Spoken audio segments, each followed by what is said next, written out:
As I teach in my Super Learning course, there are a couple key principles adult learners need to commit to and understand before we can really effectively learn anything.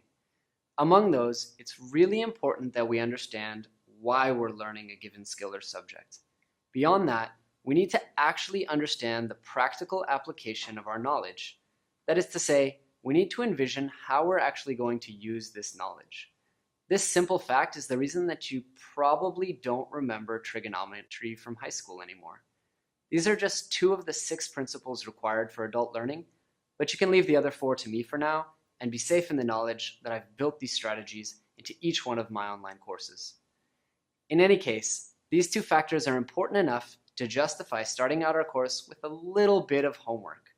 Don't worry, it's not too bothersome or time-consuming. I want you to write out at least 3 reasons why you want to become more efficient, productive, or quicker. Don't write something really elusive like, I want to have more time. Instead, maybe write something like, I want to have an extra 3 hours a week to read to my kids so that they'll be ready to start first grade this fall. Or, I want to have an extra 2 hours a week to do yoga so that I can fix my knee pain and stress issues. Get really specific and explain why you want to save time. Before you start, let me give you a little guidance on this from someone who's obsessed with efficiency and productivity. I don't improve my productivity or find life hacks because I want extra time to sit around on my butt. I also don't necessarily do it so that I can do a superhuman workload either.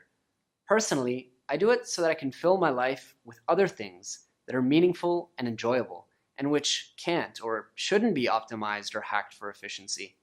Whether that's time with friends, playing sports I enjoy, or guilty pleasures like watching movies. It's important that you don't have any illusions. Being more efficient doesn't necessarily mean that you're more productive. After all, we all get exhausted, and there's a limit to how much you can reasonably do in a day. Remember that while time is the most valuable and finite resource, time without attention is worthless.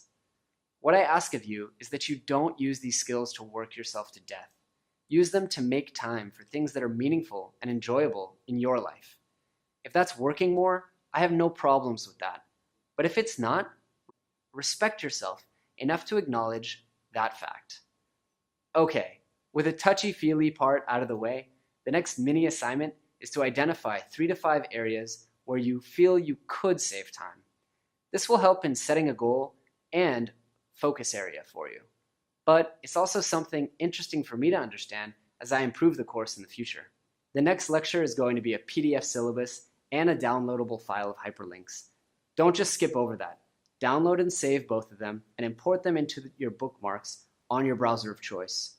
You're going to want all the supplementary materials and resources and the PDF right there for easy access.